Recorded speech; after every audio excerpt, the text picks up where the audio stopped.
ఈ గతంలో రాజకీయపరమైనటువంటి వ్యూహాల ప్రకారం భారతీయ జనతా పార్టీ వీక్‌గా ఉండేది. ఇంత అయితే అంటే వాజ్పేయి ప్రధానమంత్రిగా ఉన్నటువంటి సందర్భంలో ఎన్నికల కోసం వ్యవహారాలు, లేకపోతే రాజకీయం కోసం వ్యవహారాలు ఉండేది గాదు. దాని ఇంపాక్టే ఒక్క ఓటుతో ఓడిపోవడం గానీ, రెండవసారి ఆహ్, దెబ్బతిన్నటువంటి పరిస్థితి గానీ, అంటే మొహమాటాలకి పోయి దెబ్బతిన్నారు. అందుకనే రాజకీయాన్ని రాజకీయంగానే చెయ్యాలి, అభివృద్ధిని అభివృద్ధి రూపంలోనే చెయ్యాలన్నటువంటి కాన్సెప్ట్‌ని నరేంద్ర మోడీ ప్లాన్ చేసుకుంది. అందులో భాగంగానే అనేక రాష్ట్రాల రాజకీయాల్లో గూడా ఎలాగ వ్యవహారాలు నడుపుతున్నారన్నది చూస్తున్నాం. ఓ రకంగా చెప్పాలంటే పాలిటిక్స్‌ని పాలిటిక్స్ లాగానే చేస్తున్నటువంటి సందర్భం. ఇట్లాంటి దశలో కీలకమైనటువంటిది ఇప్పుడు ఎలక్షన్స్ దగ్గరకొచ్చేటప్పటికి వెంటనే కొన్ని నిర్ణయాలు. అస్సాంలో శంకుస్థాపనలు, బ్రహ్మపుత్ర మీద వంతెన ఇనాగరేషన్‌తో పాటు 2 వంతెనలకి శంకుస్థాపనలు.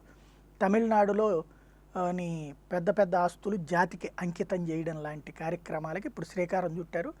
అలాగే పంజాబ్ ప్రాంతంలో కొన్ని సర్వీసెస్ కావచ్చు, ఇట్లాంటి అంటే ఎన్నికలకి బెంగాల్‌కి ప్యాకేజీలు ప్రకటించడాలు గానీ ఇట్లాంటియన్నీ కూడా అందులోనే. అయితే ఈ ఎలక్షన్స్ ముందు ప్రకటించేటువంటి వాస్తవంలో ఎంతవరకు సాధ్యమవుతాయి అనేటువంటిది చేస్తున్నారా లేదా అంటే $1,000,000 ప్రశ్నే. కాబట్టి రాజకీయాన్ని రాజకీయంగా చేయబోయి కాంగ్రెస్ తరహా రాజకీయాన్ని ఇక్కడ భారతీయ జనతా పార్టీ కూడా అందుకుంటోంది.